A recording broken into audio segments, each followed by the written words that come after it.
이슈K 시간입니다. 한 주간의 정가 소식, 오늘도 홍석빈 우석대 교양대학 교수와 짚어봅니다.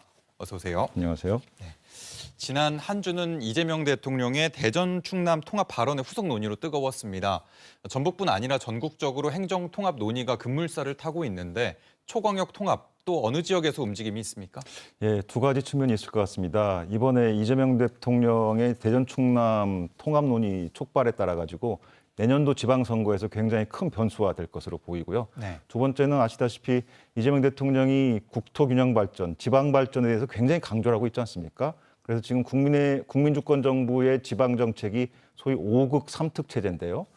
5극은 이제 수도권, 그다음에 부울경을 비롯한 동남권, 대구 경북, 그다음에 충남북, 대전 세종의 중부권, 그리고 전남북 광주의 호남권이 있는데요. 네.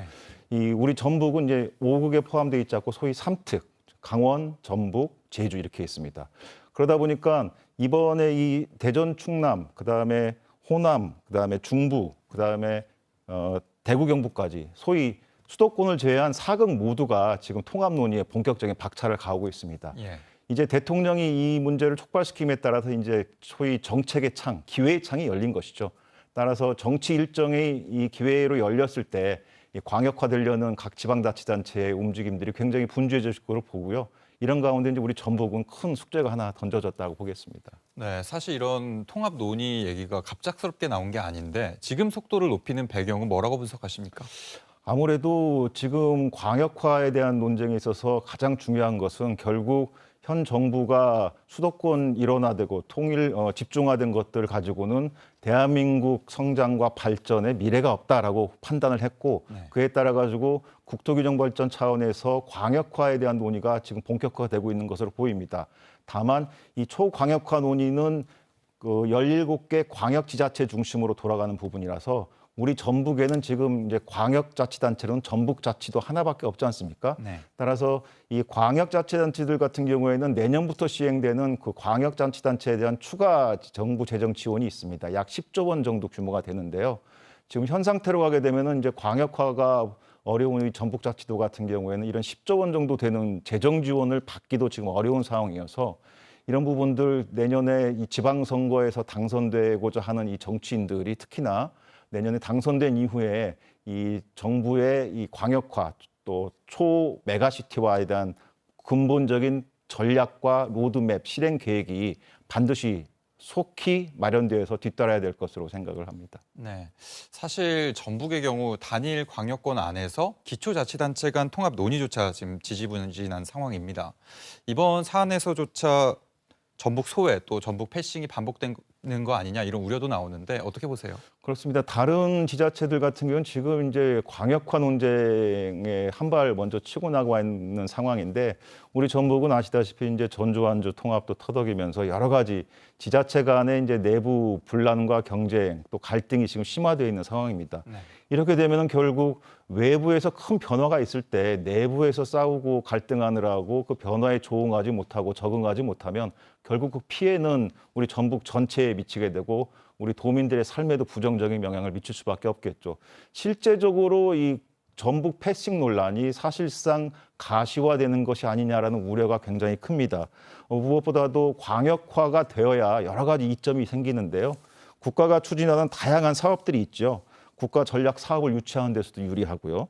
또 기업이 투자를 할 때도 시장 사이즈가 커야지 일단 투자를 하지 않겠습니까? 예. 아무래도 고객들이 많은 지역에 가서 기업들이 사업을 하고 싶어 하지 작은 규모의 지역에 가서 사업을 하기는 싫어하겠죠. 이런 여러 가지 측면 또 국가의 재정을 지원받는다거나 또 대형 SOC 사업을 한다거나 또 각 지역이 갖고 있는 특화된 산업을 가지고 클러스터화해서 경제 발전을 도모하는 이런 여러 가지 것들이 이제 중앙정부가 광역화된 단체를 중심으로 하겠다라고 하니까 전북 또한 이에 반드시 광역화에 대한 논의와 이런 구체적인 대안이 마련이 돼서 내년 이후에 이 광역화에 대한 이 일정에 있어서 반드시 기회를 잡아야 될 것으로 생각을 합니다. 네, 전국적으로 통합 경쟁이 본격화하고 있다 이렇게 볼 수 있는 것 같은데 그렇다면 전북이 어떤 대응을 해야 한다고 보십니까? 중앙정부, 즉 우리나라 정부가 보는 기준은 간단합니다. 크게 세 가지입니다. 통합 논의가 지역마다 실제로 있느냐. 두 번째는 지역 정치권과 지방 정부가 실제로 한 목소리를 가지고 이에 대응을 하고 있느냐. 네. 세 번째는 통합을 해가지고 구체적으로 어떤 비전과 성과를 기대하면서 실행 전략과 로드맵을 어떻게 짜가지고 있느냐. 그 대안을 가지고 얘기를 하자는 것이거든요. 아시다시피 지금 전북 같은 경우는 대통령의 타운홀 미팅이 올해 못 열렸잖아요. 예. 내년 초반에 열릴 것으로 얘기가 되는데 분명히 이 대전 충남 통합 논의에서 촉발된 이 광역화에 대한 얘기들이 나올 수밖에 없고 대통령이 이 광역화에 있어서 전북 특자도가 바라는 바가 무엇이냐. 그리고 전북의 정치권과 행정이 어떻게 대응을 해주면 되는 것이냐에 대한 질문을 분명히 할 것입니다.